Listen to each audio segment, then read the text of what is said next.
Welcome to Democracy-ish. I am Danielle Moodie. And I'm Wajahat, and happy Black History Month, Danielle, in February, the shortest month of the year. Thank you so much for that. It's nice to have some folks acknowledge that Black history is a thing and is, in fact, American history.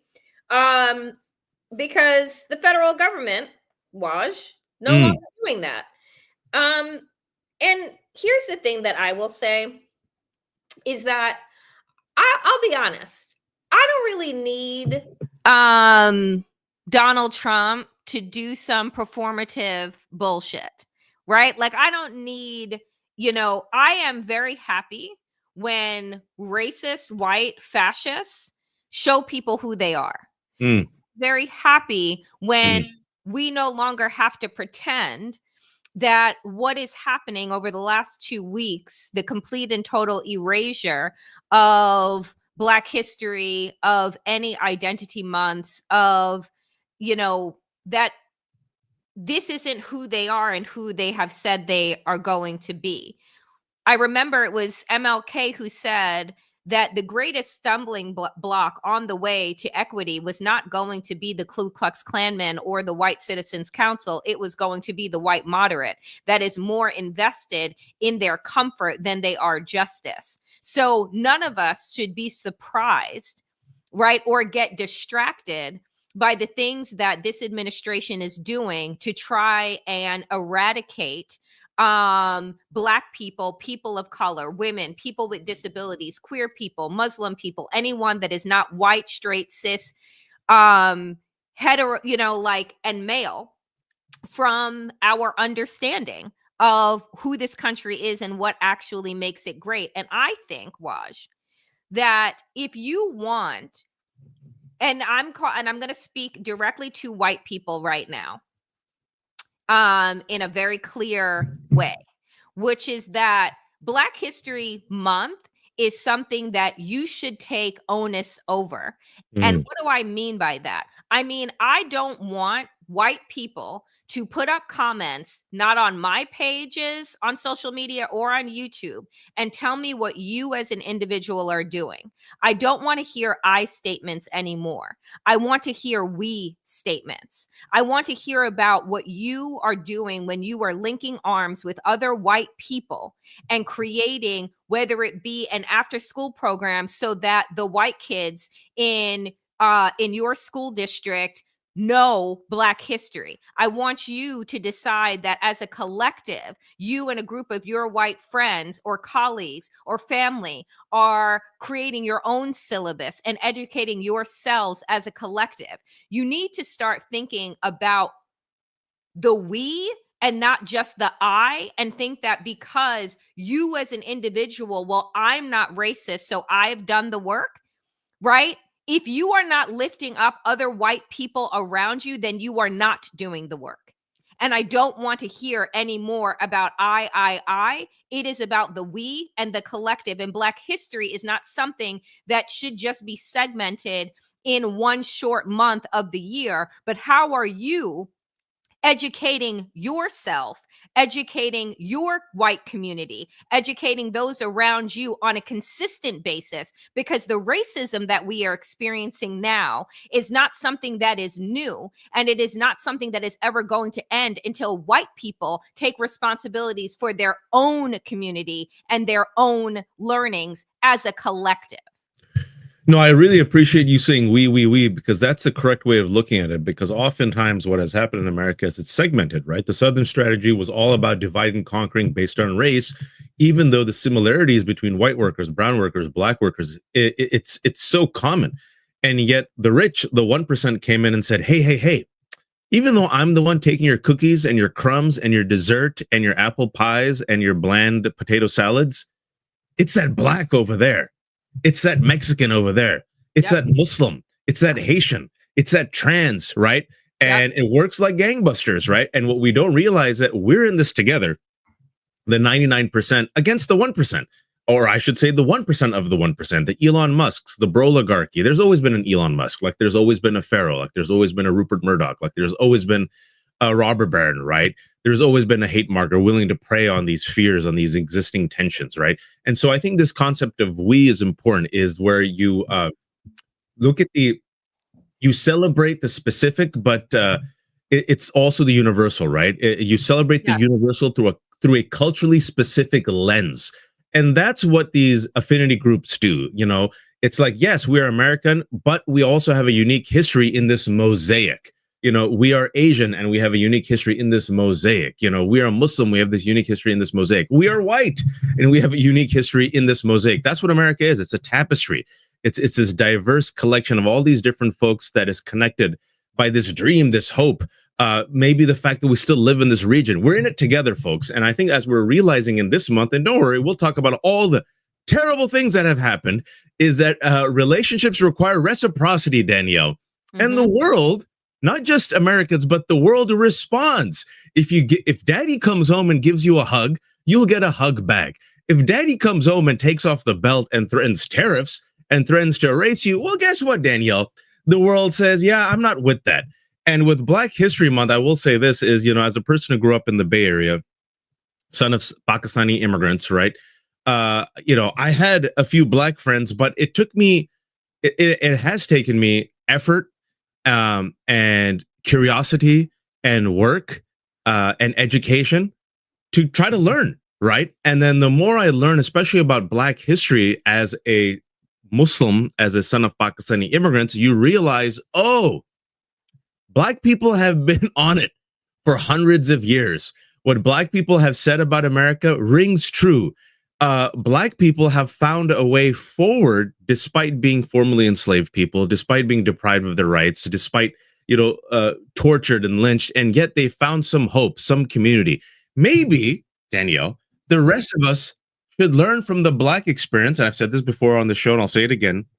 So many of us, people of color, Asians, Latinos, those who are biracial, who deluded themselves into thinking that chasing whiteness will protect themselves. Yep. Well, the last 2 weeks have shown you, nope. White supremacy doesn't see you like their friend or ally. You will always be the other. And to quote Born Identity, look at what they make you give, Danielle. Look at what they make you give.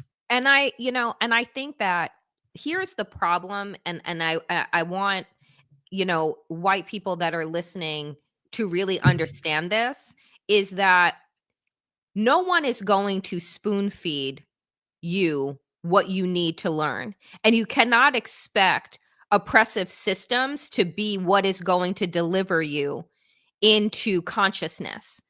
Consciousness and what is being woke, right, is a daily practice. If you are a yogi, if you are a runner, right, if you are a gardener, like, you have to tend, right, to your own education and the education of those that are in your life on a regular basis. I tell folks, if you want to start someplace, Google banned books, right? And start with, like, okay, we're in February right now.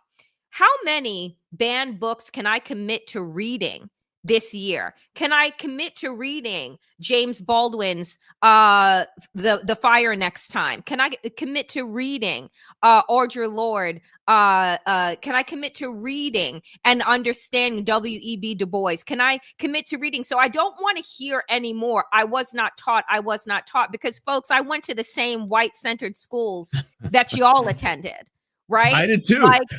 Like I went to the same white schools that you all attended, and you have to understand that your undereducation is part of why we are here, because it's purposeful, because education is power, because the more that we learn, the more that we question the systems around us. So there is a concerted effort to make sure that you stay unaware. And what I'm asking for you to have is a sense of deep curiosity about other people in this country, other people in your community.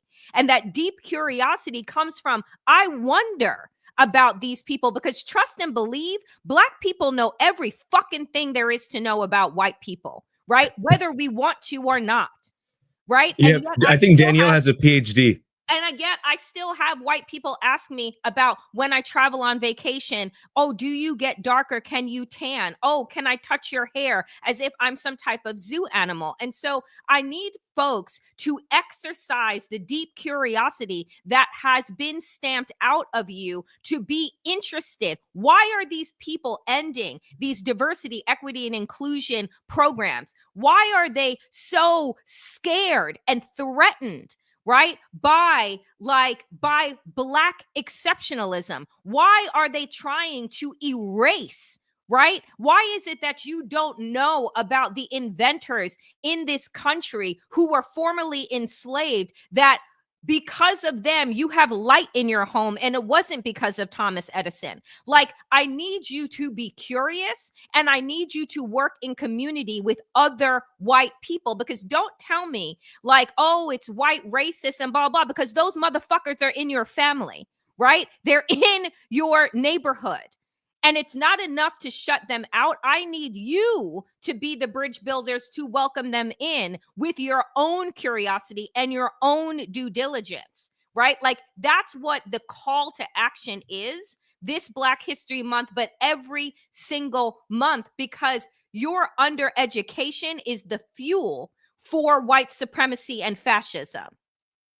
The title of today's show is going to be Super Black History Month, and then Danielle called it Black History Can Be Erased, because as we were putting the show together, the just shameless, vicious, violent, aggressive attempts to erase Black history, brown history, is literally happening in front of our eyes, as Danielle said.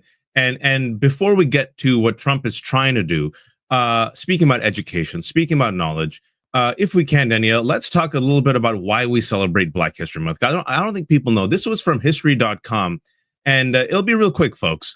Danielle, take it away. Please. Okay.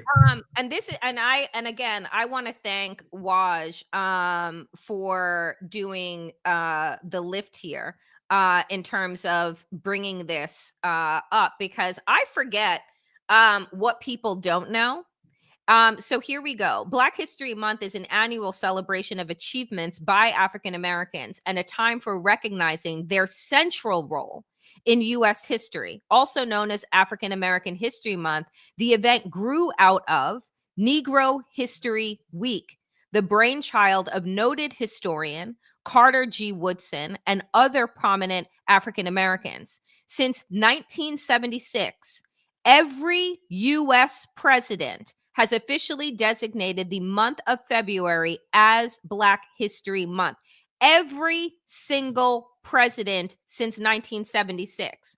Other countries around the world, including Canada and the United Kingdom, also devote a month to celebrating Black history. But yes, it began as a week and again, it took decades upon decades upon decades for Black History Month to become federally recognized. 60 years. It took 6 years. So Carter G. Woodson, he started this in 1915, and then slowly but surely it started taking root in Black communities.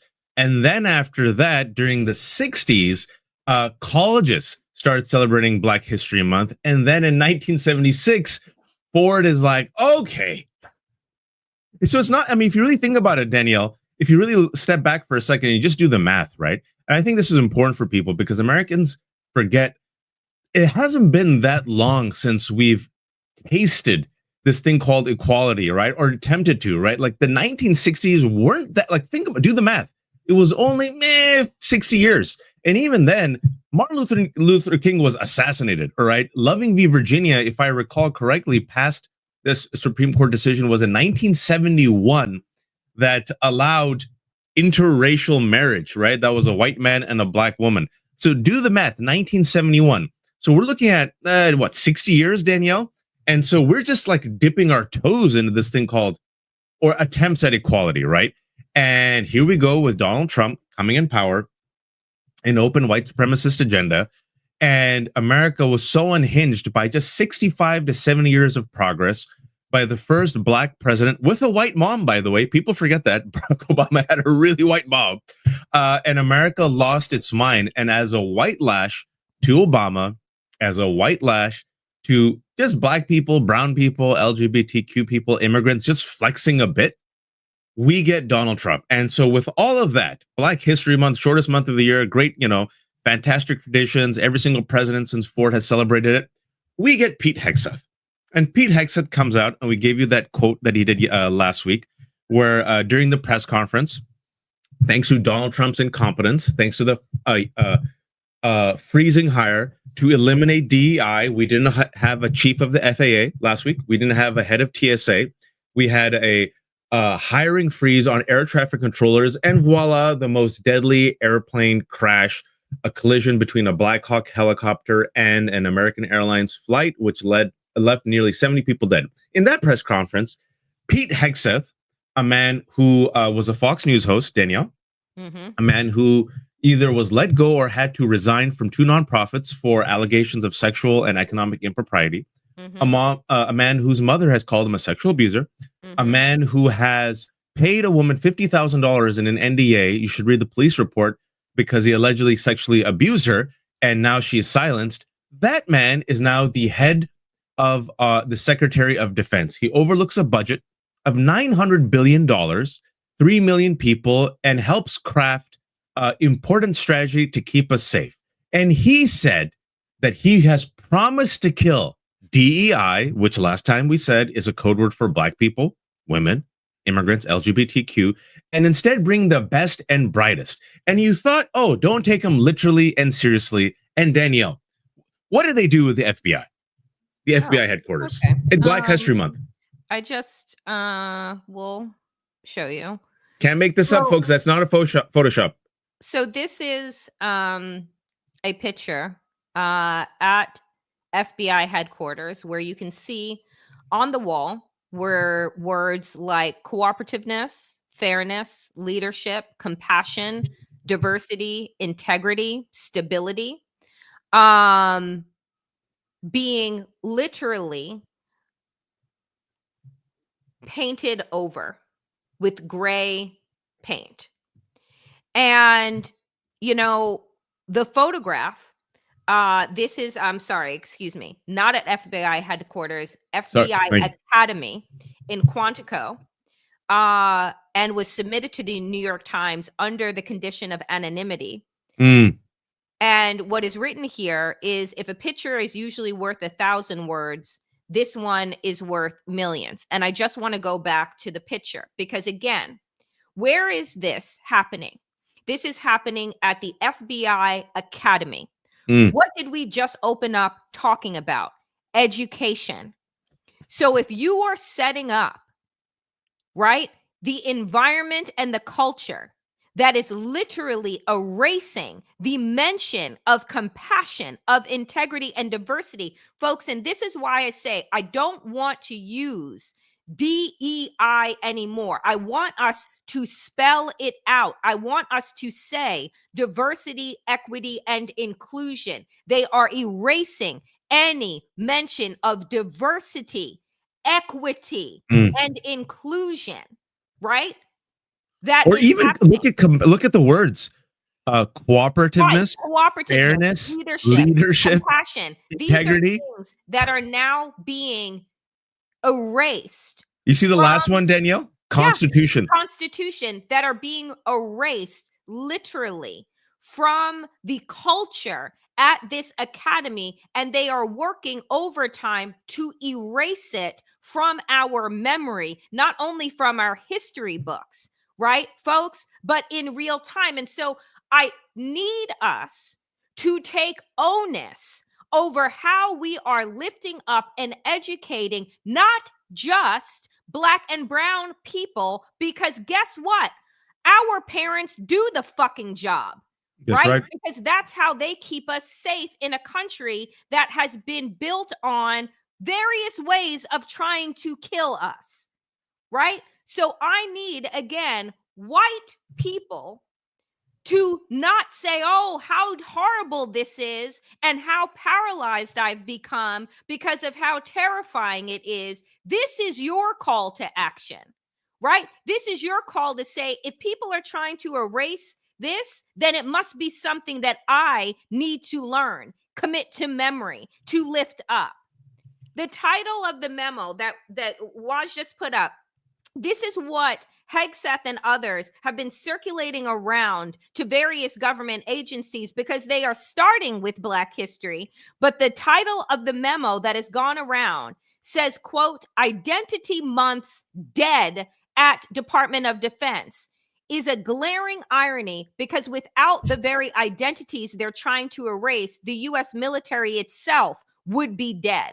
If Black people, Indigenous people, Asian Americans, Pacific Islanders, Latinos, women, and people with disabilities refused to serve, if they boycotted enlistment altogether, there would be no military. The U.S. Armed Forces have always relied on the labor, sacrifice, and service of the very people they now seek to further marginalize. They were there when this country needed them in every war. I just want to remind folks that enslaved Africans fought alongside Northern soldiers in the hopes that fighting for America's freedom they would be rewarded with their own freedom. So even when in shackles, Black people put their lives on the line for this idea of American possibility and freedom. And remember last week we mentioned, speaking about Black armed forces and servicemen, the Tuskegee Airmen were those individuals who went and fought with the hopes, Danielle, that they'd come back to a more warm and receptive America. And last week, the video of Tuskegee Airmen, of a survivor of the Tuskegee Airmen, was briefly removed from training. And there was such brouhaha that the next day, Pete Hegseth came and said, okay, we'll allow that video. But speaking about that Identity Month, folks, that has gone across the DOD. It's not just DOD, it's also the State Department and other agencies coinciding with Black History Month. And they didn't just name Black History Month, and they named all the months in that memo, folks, right? So Asian Pacific Islander Month, Latino Celebration Month, women, LGBTQ, they went down the list. Somehow, Christian groups were left out, Danielle. And what I found out from some folks at State Department is some of these affinity groups overnight, they just can't book spaces for their events, right? So there's some Muslims who book spaces to pray.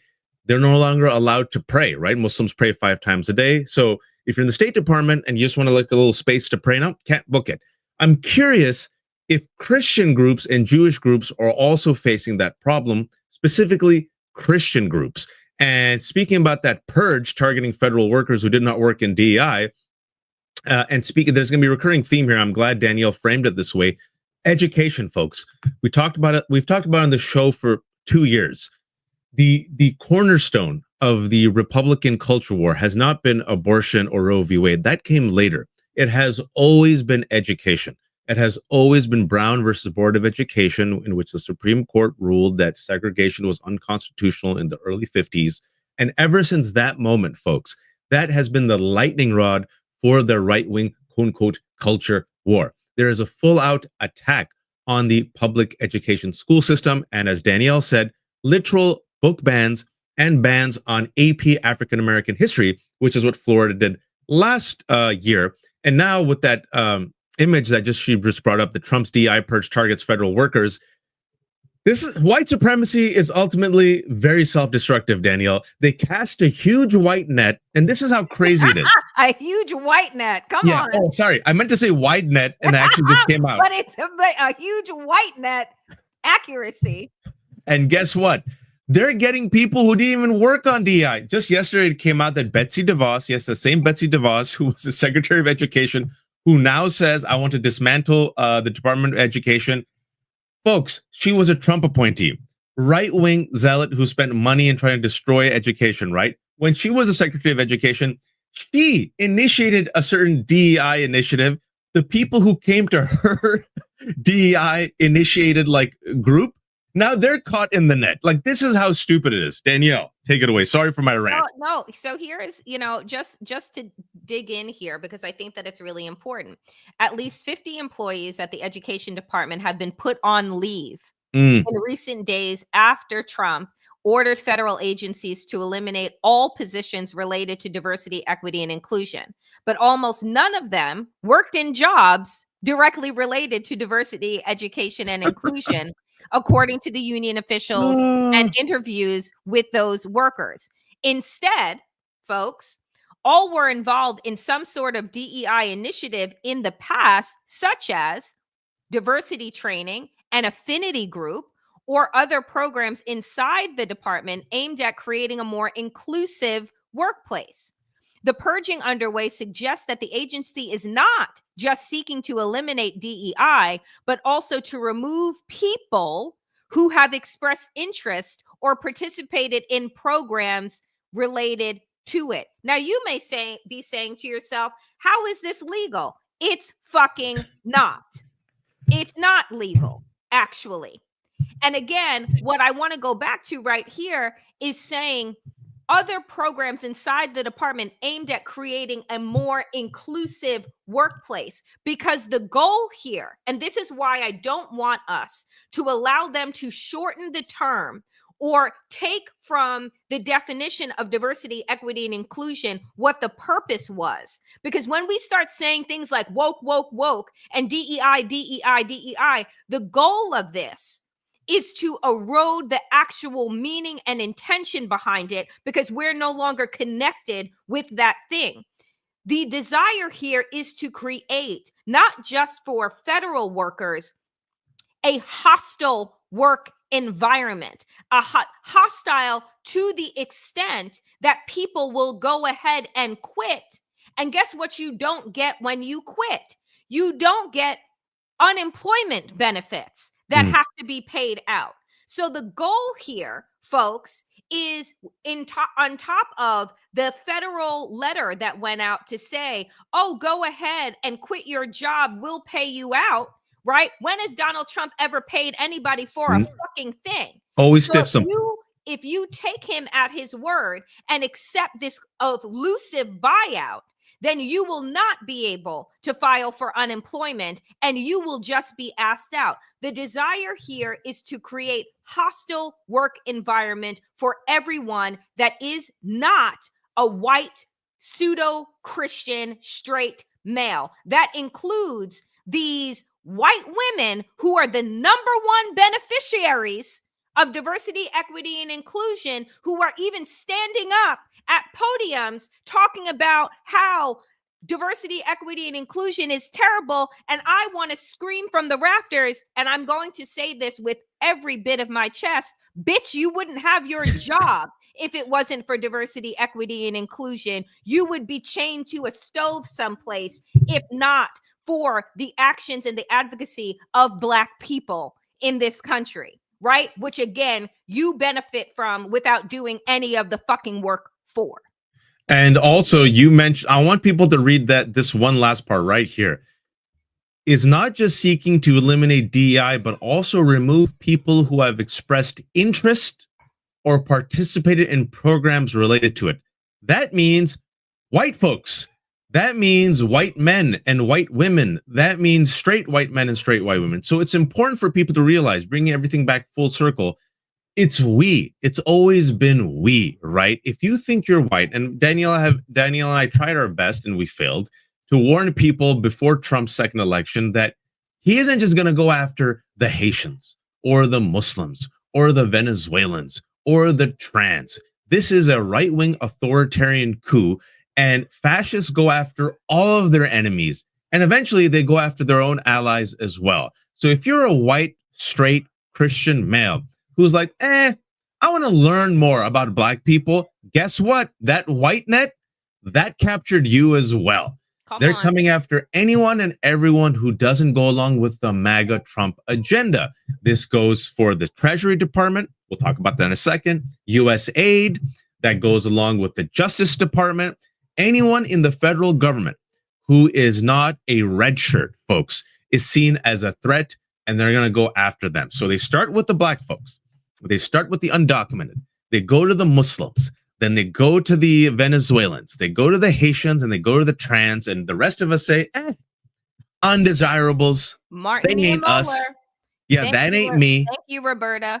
Yeah, there you go, Roberta. And then one day you wake up, you're like, how did I end up in this train with this black and this Muslim? How come I'm behind this fence? What happened? I thought I was one of the good ones. So here's the thing, and I want to play this clip because the reality is, and I appreciate Roberta and Jules and other folks reminding yourselves of Martin Niemöller, right? The poet and the priest, not priest, I believe he was a poet during the Holocaust. Theologian. Google that for me. Theologian, thank you. The theologian who wrote First They Came For, right? And that poem always stuck with me because you always go for the low-hanging fruit first. You always go for who no one will miss, and that you can create an allegiance around the discrimination, which is what Donald Trump and MAGA has done around immigrants and migrants. Yep. Oh, they're terrible. They're eating the cats. They're eating the dogs. They're doing this. They're stealing your jobs. They're going to put up a tent on your front lawn. There's going to be taco carts on every corner. These are actual quotes, folks, things that were said. I'm not making it up. They're literally, by the way, building the tents that you are too lazy to build. Right. And so they say these things. People then are galvanized as a collective against this new enemy, thinking that they themselves, as Waj has said, is going to be guarded from it. Then they go for who next? Oh, then it's trans folks. Well, a majority of Americans don't know anybody that is trans. So 1% of the population. Only 1% of the population. Another easy target, yeah. Right? Of people. Oh, you can create the boogeyman, the boogie person out of this group. Then they move their way up the fucking pyramid, folks, until they come for you. And as Martin Niemöller said, and when they come for you, there will be no one left to speak for you because you sat by and watched every other group be picked off until there was no one left. And that is what is happening. These are not new strategies, folks. It is the same shit that they have been doing for centuries. Now, I want to play this real quick. Democracy. Well, he did say he'd be a dictator on day one. Oh, Democrats, you know, it's just Trump. He just talks. Well, let me tell you something. He is doing more than talking. We talked about Project 2025. We talked about the consolidation of power. We talked about how he wanted to be a king. We talked about in a democratic republic, that is not what it is. We have some sort of checks and balances, and he is doing everything that he can to get rid of those checks and balances. The DOJ and the people that he's going after were simply doing their jobs. The problem is that Americans thought that it was okay to take a full-fledged criminal and make him the president of the United States, and then they want to act aghast when he does criminal things. Let me tell you, we have a thug in charge of the United States, and if we don't wake up, we may not have a United States, because right now he has only been successful in being a divider in chief. Real talk. There is no one who is articulating better right now than Representative Jasmine Crockett and Representative AOC. That's right. Because they are telling the absolute truth, which is that one, we tried to warn you. And two, ain't nobody should be fucking surprised right now because we've been telling you for years what would happen if this man became president again. And so it is funny to me. I did an interview earlier today, Waj, with the New Abnormal that'll be up tomorrow, where I'm talking to an immigration reporter. And in one of her pieces, Micah Rosenberg over at ProPublica said that Democrats are, quote unquote, scrambling right now to figure out how to respond. And I said, I don't understand the fucking scramble. Because this man has been operating right? For the last 9 years, he has been speaking very clearly, Very right? clearly. Not articulately, but clearly about what it is that he planned to do once he was given power again. So you explain to me why the fuck Democrats seem to be scrambling when they actually gave you a motherfucking 900-page manifesto that all you needed to do was go home and read and then develop a strategy based on each and every single one of the policies that they were going to roll out on day one. Folks are like, oh my God, but Donald Trump is moving so fast because he's had 4 years to create a plan. What the fuck have Democrats been doing? And speaking about Jasmine Crockett, I always want to remind people that Jasmine Crockett ran to be the head of communications for the Democratic Party, and instead they chose 71-year-old Debbie Dingell of Michigan. What has Debbie Dingell done? Have you even heard from Debbie Dingell?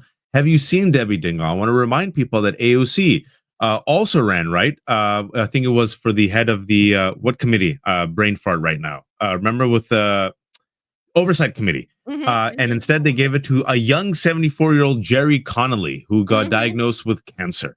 And then speaking about the article and that headline that Democrats are scrambling, it was last night in the New York Times where they had elected the new DNC chief, and they're like, yeah, Democrats are scrambling around for a message. What have you been doing? And speaking about message, Jasmine Crockett just gave you one. You literally could have elected her. I have seen her more than Jerry Connolly, Schumer, Durbin, and Dingell combined. All right.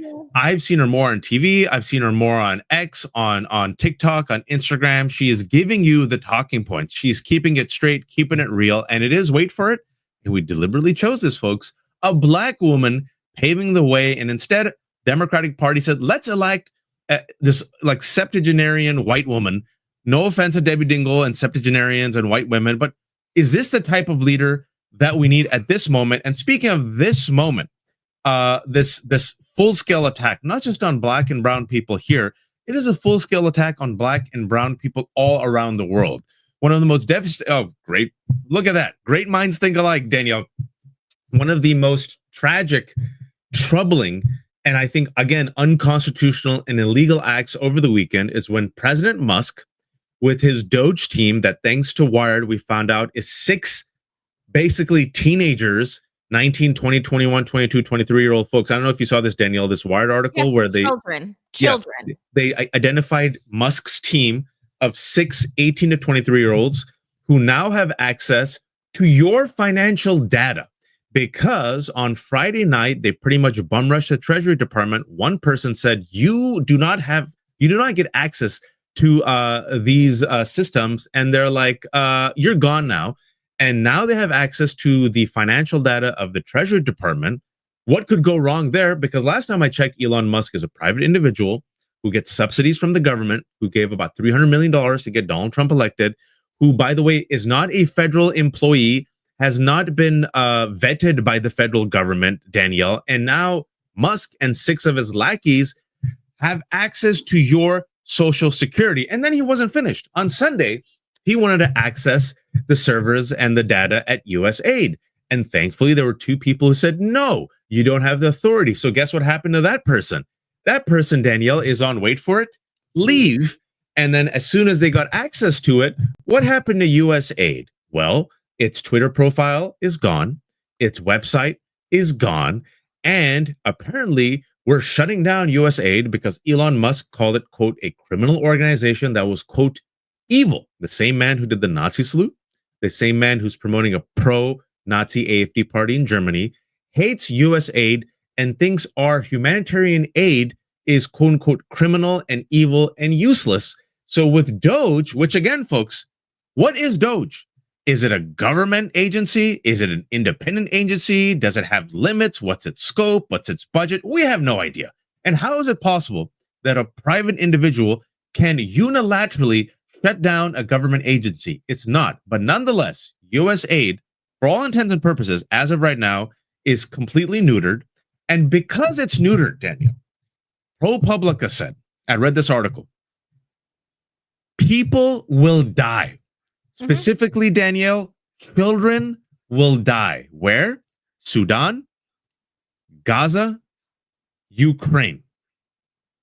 I mean, when you have leaders in this country like Nikki Haley and others who wanted to sign the bombs that they were sending to Gaza, the reality is that they do not see Black and brown children, Muslim children, queer children as actual children. They are collateral damage in the war that they are waging, right, against Black people, people of color, and the global majority. So what does it say here, folks?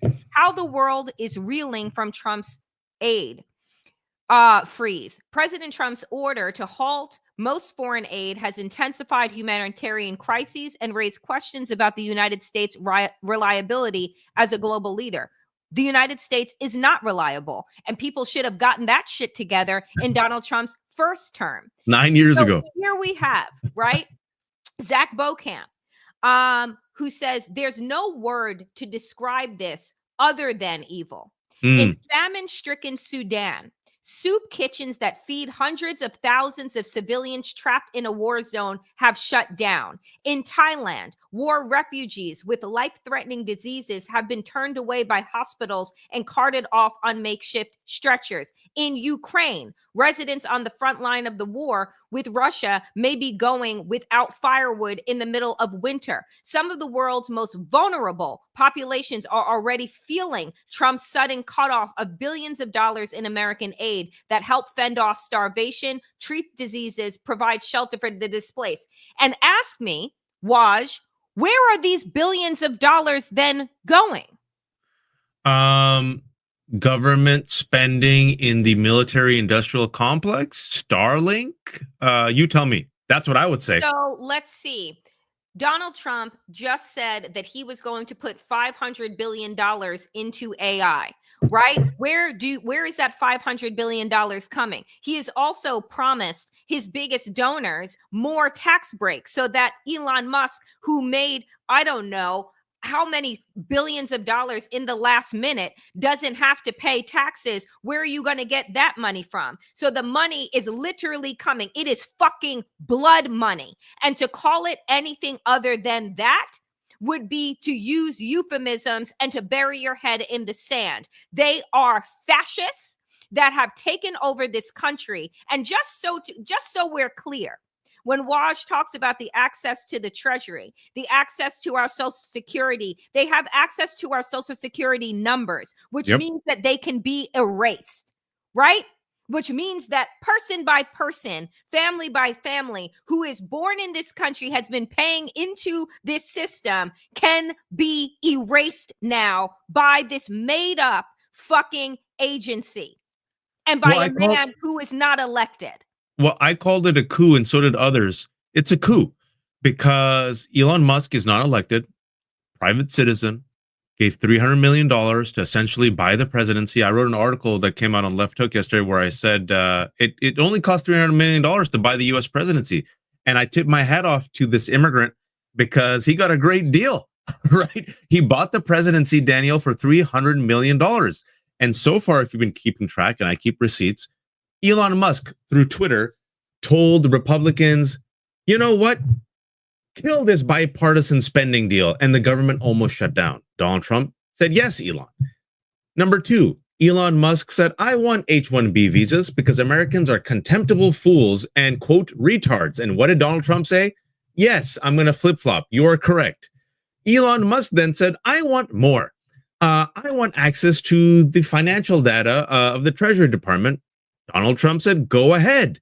And by the way, Elon Musk has competition. And by the way, Elon Musk wants to punish his critics like he did when it came to the FAA chief. Why did the FAA chief resign? And how come there was no FAA chief during that airplane accident? Because Elon Musk was pissed off at the FAA for fining Starlink for security malpractice, right? So because he was pissed off at the FAA for going after Starlink, guess what happened to the chief of the FAA? Gone, right? Treasury Department, the person who tried to stop him, gone. USAA, the person who tried to stop him, gone. And speaking of South Africa, I'm glad people brought that up because there's so much news. Donald Trump all of a sudden decides yesterday, I don't know if you saw that clip, Danielle, he says, you know, A lot of people, their land is being unfairly taken away. They're being targeted in South Africa. All bullshit, by the way. It's a white supremacy conspiracy theory that was mainstreamed by Tucker Carlson over the past 3 years. What they're saying is that the poor white Afrikaners, from apartheid Africa, are the ones being oppressed by, wait for it, Danielle, the blacks. And as such, we now have to help these poor white Afrikaners. All bullshit, by the way, folks, right? And so, interesting enough, that now Donald Trump is siding with the white Afrikaners. Who comes from South Africa, Danielle? Oh, I don't know. Peter Thiel, Elon Musk. You see, it's folks, it's just the hoods are off. The hoods are off. What more do you need to see? And so we talked, when we were doing the outline, the first part of this outline was F around. The second part of the outline, I titled it Find Out, because there are consequences to racism and there are consequences to white supremacy. And ultimately, racism and white supremacy is always, Danielle, self-destructive. In the past few days, can you tell us some of the brilliant, genius consequences of these brilliant, genius men who've decided to attack our allies and diversity and start a trade war? What has happened, Danielle? Well, here's the thing. Hold on. President does not get to decide which laws to enforce and for whom.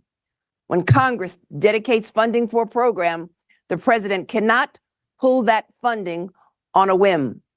Later today, I am leading and joining with my colleagues, my fellow Democratic attorney generals, in suing this administration to stop this illegal freeze of essential funds for our state. We will not stand for any illegal policy that puts essential services for millions of Americans at risk. And we work tirelessly overnight to ensure that that does not happen. Our lawsuit will seek a court order to immediately stop the enforcement of the OMB policy and to preserve essential funding for Americans. This is not a question of being adversarial. This is a question of the Constitution and the rule of law. And all of us took an oath to obey the Constitution and uphold it. Clearly, his actions are arbitrary and capricious. His actions violate the Constitution, the separation of powers. He fails to respect a co-equal branch of government. So I want to offer this, and then you can run through all of the things that have begun to backfire. People are saying that folks need to take to the streets, right, and show their opposition. And here is what I have said on a number of occasions. During the civil rights era, right, you were not just marching to march.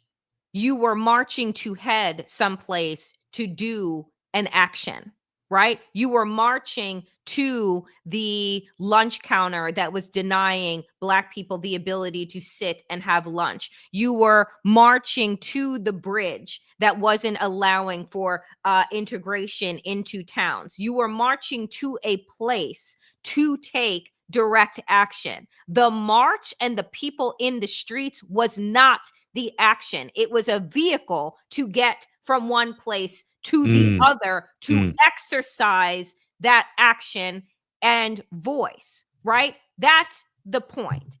So right now, my feeling has been that Americans need to show their action by not buying from these places that have disregarded their diversity, equity, and inclusion efforts. Target, Walmart,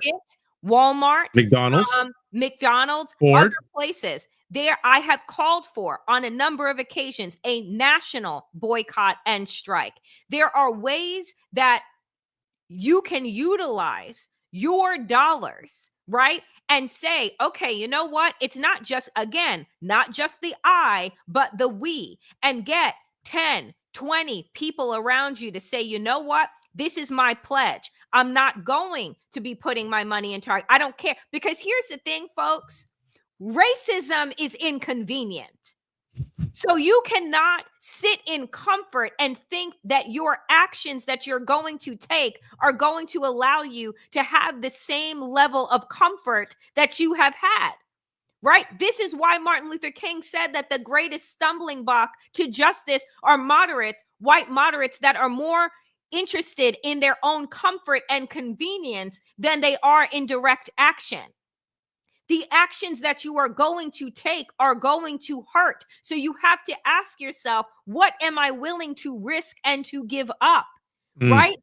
And so it doesn't just look like taking to the streets, because I'm going to tell you that the goal is to get people into the streets so that he can call for martial law, so that they can move on phase 2, which is the ultimate militarization of America.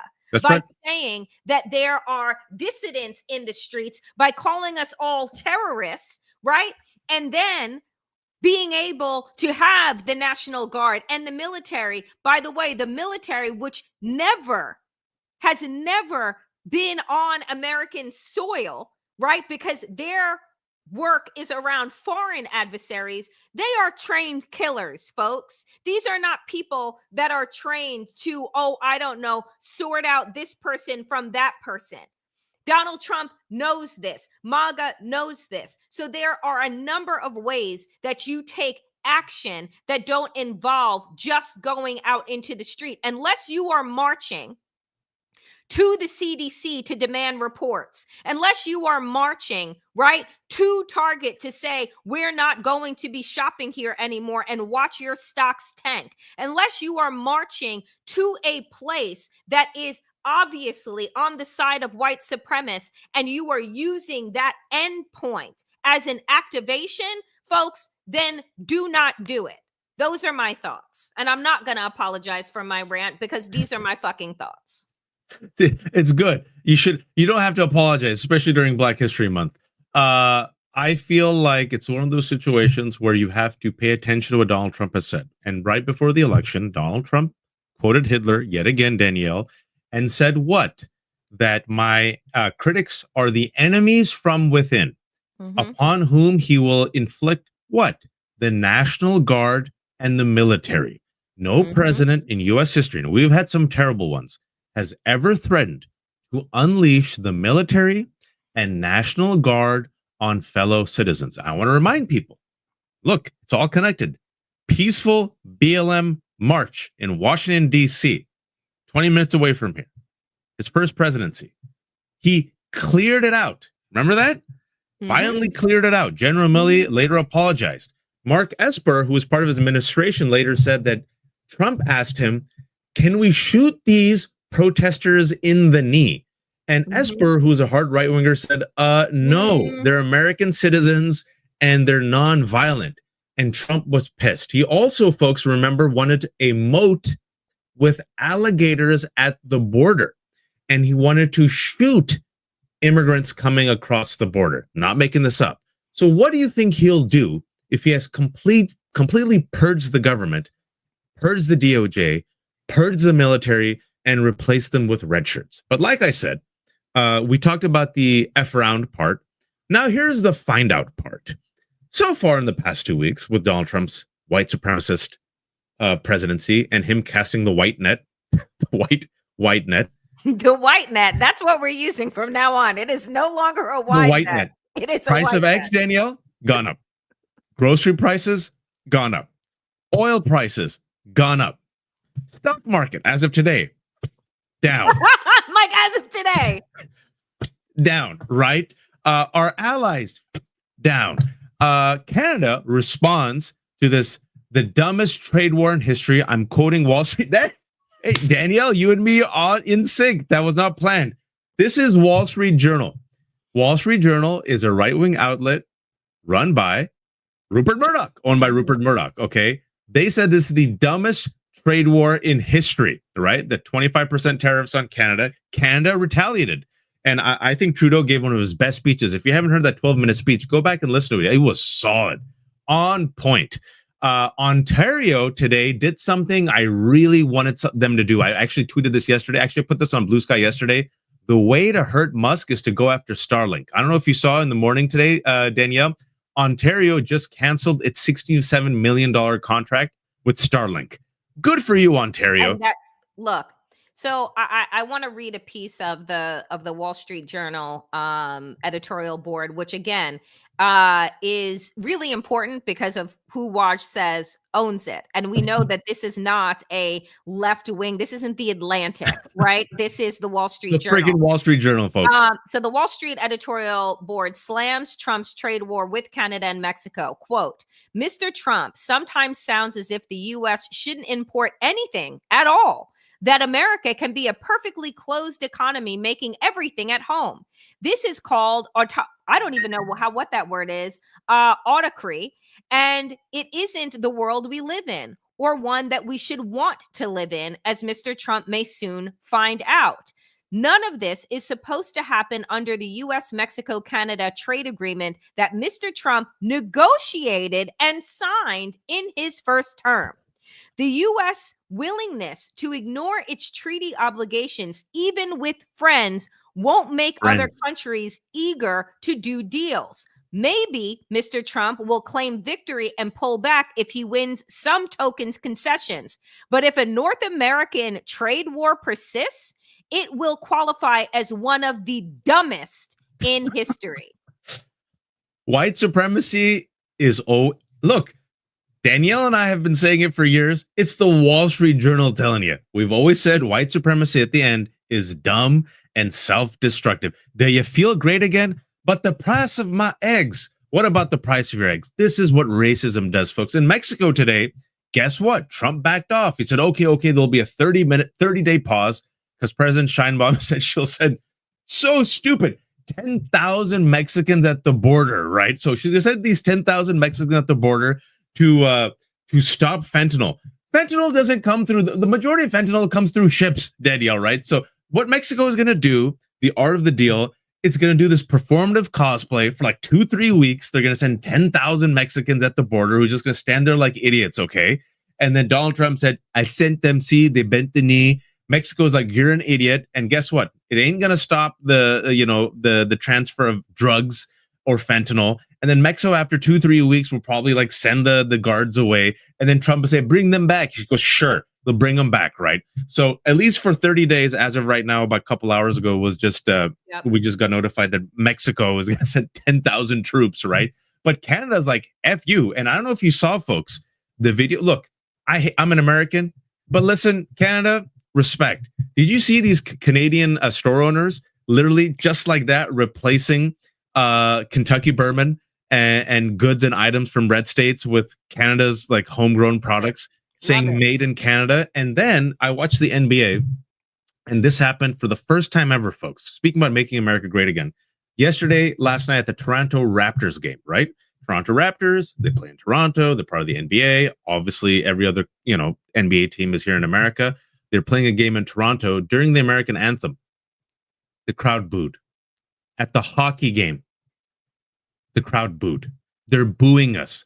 He has made enemies out of Canada, Mexico, Panama, South Africa, and Denmark. Okay. It's only been 2 weeks. And speaking of, and I don't know if we have this. Do we have the Florida one real quick? Because I just want to show. Remember that? No, we don't. Okay, so let me just tell you how dumb racism is when you cast that white net. Yep. Last year, Florida decided in its brilliance to pass Stop Woke Act to attack diversity, equity, inclusivity, to stop CRT, right? It rejected an AP course covering African-American studies, saying the class indoctrinates students to a, quote, political agenda. Well, guess what, folks? In the past week, we just got the scores back about our education system. Florida reading and math scores fall to lowest mark in more than 20 years on Nation's report card. So, I mean, this is the thing, and we'll wrap up because we're. Oh wow, we went an hour. We were on a tear today. Sorry, folks. We'll wrap up, but here's the thing: is that we are dealing with white racists, the children of white racists that would have rather drained the swimming pool in their own towns than integrate them. Danielle, say that again because people don't know that history. We are dealing with the children of white racists who during integration rather drain the swimming pools and deny their own communities access to public pools during a time of integration, then integrate. So that is the logic. When Jonathan Metzl wrote the book Dying of Whiteness, these people would rather deny themselves access to health care given to them by a black man and Literally. die literally, right? Than take health care from a black man. This is the psychosis, right, that we are dealing with. And so this isn't a matter of, changing hearts and minds. These motherfuckers are sick. They are ill. They are unfucking well. And so when we say that it is time for us as people, right, to recognize, that there is action that we need to take, I just want to play this really quick clip. We need to discipline ourselves and punish and reward those who come out either to support us or be against us. So all of the companies that say they want to back away from diversity, equity, and inclusion, we need to show them by not showing up to their stores, by not spending our money in their establishments. And we're here at Costco today because we support people who support us. That's right. That's right. And if you want to stand up with us, we should stand up with you. We're going to spend our money and we're going to make the market share at Costco grow and the other market share at other places diminish, because our dollar means something to us. It means something to this economy. It means something to this country. And if we all join together. Can I say something real quick, Danielle? Please. A month ago, I gave a shout out to Costco. I wrote a piece in The Guardian, which I think we talked about, talking about the upcoming attack on diversity, equity, and inclusivity. And I specifically gave up a shout out to Costco because people didn't know that Costco doubled down on their diversity initiatives as everyone else was backing away.